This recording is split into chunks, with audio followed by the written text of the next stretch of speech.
Another classical game with a brilliant move in it, and this time 95% accuracy. Of course, I have to brag. If you didn't see our latest video, you missed my game with the King's Indian defense delivering 4 brilliant moves. So the bragging continues. And guys, before I show you my moves, try to pause the video right here and come up with your next move as the white pieces. I'm not going to tell you what opening I played because if you have been with me from the beginning, you should know what this is about. You should know what this pawn came here to do. You should know why my knight is on a3. You should know everything. And of course, you should know how to attack on the king side with this pawn storm. Now, in this position, my opponent just played h5. And of course, they're trying to make me move my g pawn so that this battery takes on h3. Now, of course, we have the powerful move pawn to f5. I'm hitting that bishop. I'm hitting the pawn. I'm threatening to come in with g5 as well. And if pawn takes pawn like they did, now pawn to g5. The engine didn't like it. They say inaccuracy. But I honestly liked it better before. And even now that the engine is saying I should have taken followed by queen g3, I would still play what I played, which is pawn to g5. And again, I know that it sounds a little bit arrogant, but guys, I just feel more comfortable with this position. Knight move to d5, queen to h4. I'm collecting my pawn, and I just feel like I have a very dominant position. Now, at this point, my opponent played pawn to f4. I took on h5, bishop f5, and of course, knight goes to h4. Now, before I played knight h4, I need to consider what could they do. I'm clearly threatening to take the bishop, queen takes, and then bishop e4. And of course, I need to consider what if they just go bishop g6, what if they go bishop h7, and more importantly, what if they take on h3. Now, this one easy, we just take. If instead they go to h7, I have g6, I have so many ideas after that. So this is a very comfortable position. Instead, my opponent took on h3, and this is when I took the most time in the game. I took like 20 minutes because right before I played this move, I was like, oh, this move cannot be right because I have bishop e4 and f5, pawn takes, so I'm okay. Plus, I have some g6 moves. However, when my opponent actually played it, I started to look deeper into it and I wanted to double check because after bishop e4, f5, I started to realize that if I just take, well, they take and that knight defends everything. So I almost didn't play it, guys. I almost went with bishop takes, queen takes, and then taking on f4 or rook f3.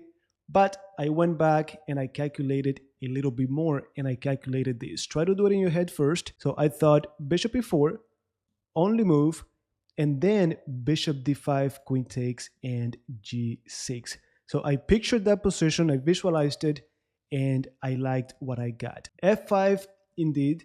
And now the only thing that made this variation not so attractive was the fact that anytime I played g6, anytime I took, this knight came back to f6. So I figured I needed to eliminate that knight. The best defender was that knight, and that was actually a great move. Queen takes d5, and now pawn to g6. I'm threatening checkmate. This move, at first I thought there's no rush to play g6, but the thing is, this move is always in the air. So this is nice because now I'm threatening checkmate, and anytime they hit me, I could just go to h7 with a tempo. So at this point, this is when the brilliant move happened, guys. It's white to move one more time. I trust that you're pausing the video, and I trust that you're letting me know in the comments how you are evaluating these positions, if you're finding the right moves, the right ideas. Well, the move here was actually bishop f4. Now, like I told you in our latest video, I don't feel like it's that big a deal. I don't think it's brilliant, but if the engine puts it like that, I'm going to take it. Now, bishop f4 is basically offering the rook for free. So I was just ready for something like this, take, and then we're threatening this, we're threatening queen h7. My intuition told me this has to be okay for us. Now, my opponent instead played knight e5, which happens to be the best move.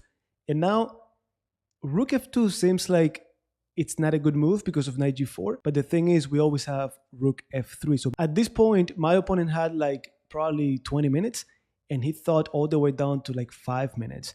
And he ended up playing queen e6. Of course, not so easy to play this position. Queen h7 is in the air, bishop g5. And like I always tell you, if you have the opportunity to take the initiative to put pressure, guys, it is so difficult to defend, particularly in a position like this, particularly if you are low on time. So at this point, my opponent just took so much time and played queen e6. And well, it seems to be a great move, but I thought after bishop g5, I'm just winning. Now here, I did take some time because I'm thinking, well, bishop g5 seems so easy that maybe I'm missing something. Some checks, some bishop g4. So I did calculate bishop g4 right away. I did calculate something like rook takes, knight takes, then bishop g4, but everything was okay. Still, I cannot play mechanically. So bishop g5, and my opponent finally blundered and took with the knight. So bishop f6, and everything collapsed.